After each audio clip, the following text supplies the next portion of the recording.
பேருக்கு ஏத்த மாதிரி உன்னை தங்கம் தங்கம் தலையில தூக்கி வச்சு ஆடினானே, யாரோ சொன்னதை கேட்டு இப்படி தகரமா வந்து நிக்கிறீடா. உங்க அண்ணனி அண்ணி பேசுற பேச்சுக்கு அவங்க கிட்ட மன்னிப்பு கேளு. அப்பதான் என்னால இந்த வீட்டுல நிம்மதியா இருக்க முடியும். யாருக்கு மன்னிப்பு கேட்கறது? நான் எப்படி அவங்க எனக்கு செஞ்ச துரோகத்துக்கு அவங்க தான் எங்க மன்னிப்பு கேட்கறது? யாரு யாருக்கு மன்னிப்பு கேட்கறது? டவுன்ல நீ செஞ்சுட்டு வந்த காரியத்துக்கு இவருக்கான வேண்டாம் நீங்க மன்னிப்பு கேட்கறது. நீ கொஞ்சம் சும்மா இருக்க. செல்லுமா, இங்க பாருங்க, நான் சொல்லிதான் தீர்வேன். நீ வாய் போட்டு பேசாதே. நீ துரோகி சொல்ற, அவனை காட்டி கொடுக்காம இருக்க நீ முடியுமா? பேசாதே பாரு. பேசாதே. விசிறு போட்டுருக்கு. பேசாதே. நான் சொல்றேன் கேட்க மாட்டியா? இப்போ ஒரு சந்தோஷமா? இப்போ ஒரு சந்தோஷமா? இத தர நீ எதிர்பார்த்த தம்பிய ஒருத்தர் தப்பா பேசிடக்கூடாதுங்கிறதுக்காக கட்டில பொண்டாடிட்டு கூட பார்க்காம கை நீட்டி அடிக்கிறானேடா. பாத்தியா அவனு? பாத்தியா?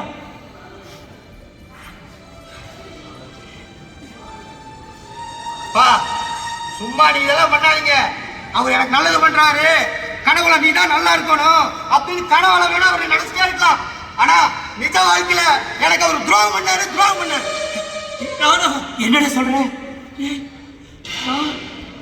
நான் உனக்கு துரோகம் பண்ணேடா. என்ன சொல்ற? ஆமா, எனக்கு நீ துரோகம் பண்ணேங்கிற. என்னன்னு கேக்குறியா? எனக்காக இந்த புரோக்கர் கொண்டு வந்த கல்யாண ஜாதகத்தை வேண்டான்னு சொல்லி தம்பிக்கு வேலை இல்லை அப்படின்னு சொல்லி திருப்பி அனுப்பிச்சிட்டேன். ஏன் 100 பவுன் 100 ஏக்கர்னு எனக்கு கொடுக்குறாங்கிறாரு. உங்க மாமியார் வீடு மாதிரி ஒண்ணுமில்லாதவன நான் எங்கேயோ வந்துட்டா உனக்கு கௌரவ குறைச்சல். அதானே, அதனாலதான் இந்த சம்பந்தத்தை வேண்டான்னு. என்னடா சொல்றவ? அப்பா, அந்த காரணத்தை பத்திரம் நீங்க அது வந்து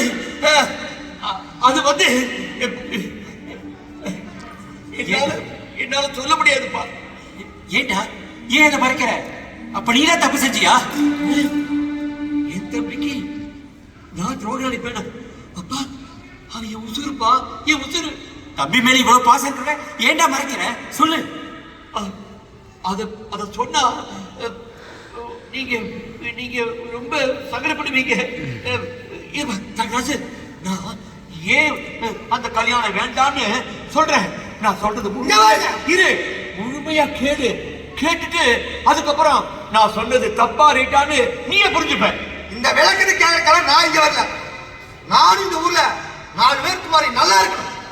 அதுக்கு நானும் ஒரு அந்தஸ்து வரணும். இங்க பாருங்க, உங்களுக்கு ஒரு 3 நாள் டைம் தரேன். 3 நாள் டைம் தரேன். அதுக்குள்ள எனக்கு சேர வேண்டிய சொத்தை 2ஆ பிரிச்சு கொடுங்க. இல்ல இந்த ஊர்ல மட்டும் இல்ல, இந்த உலகத்திலேயே பார்க்க முடியும்.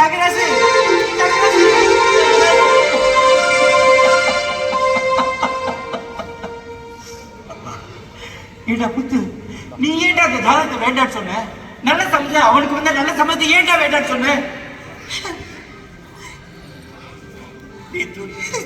பாபா, இத பாருங்க, முழுசா நினைச்சாச்சு. இனி முக்காடு இருக்கு.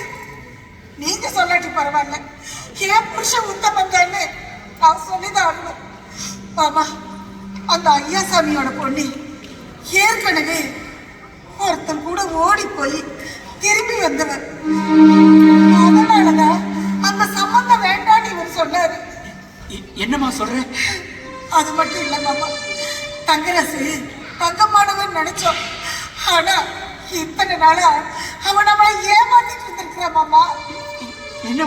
என்னமா சொல்ற நீ? மாமா, டவுன்ல எப்பவுமே குடிச்சிட்டு அவன் ஃப்ரெண்டுங்களோட நேரத்தை கழிக்கிறதா அவனோட வேலையாமா.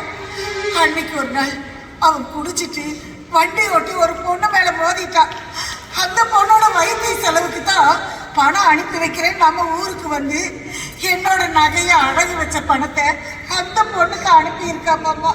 நம்ம கிட்ட போய் சொல்லியிருக்கா மாமா. தங்கராசு, ஏன் தங்கராசு நம்ம கிட்டயே போய் சொல்லியிருக்கானா?